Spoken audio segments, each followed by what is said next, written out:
How to fix cannot continue installation of Roblox player. Welcome and let's get right into this tutorial. If you are facing this issue, fear not, I'm here to help. In the search bar, you need to search for run. Over here, just type in percentage local app data percentage. Then press on OK.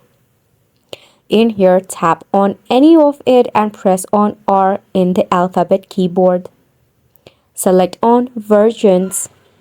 Here you will see Roblox Studio Installer, just tap on it.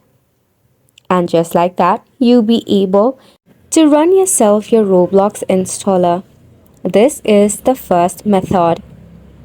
If for some reason you find this method difficult, I will show you a second option.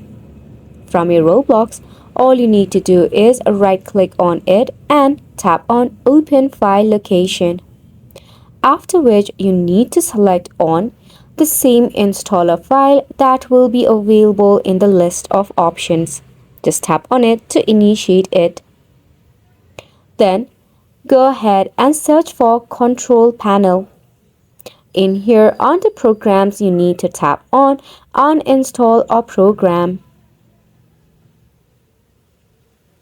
Then again, click on any and press on R.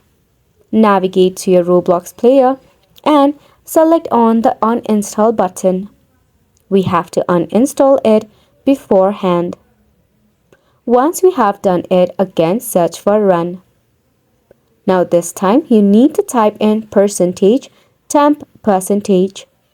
This is to remove the cache that Roblox left off. Just click on it, then tap on the trash can above. After which, lastly, you can again reinstall a launcher.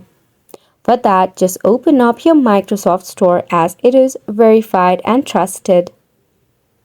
In the search bar, go ahead and search for Roblox.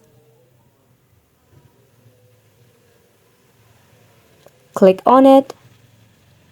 And to install, tap on the Get button. Isn't it simple? So make sure to go ahead and give it a try, and thank you so much for tuning in.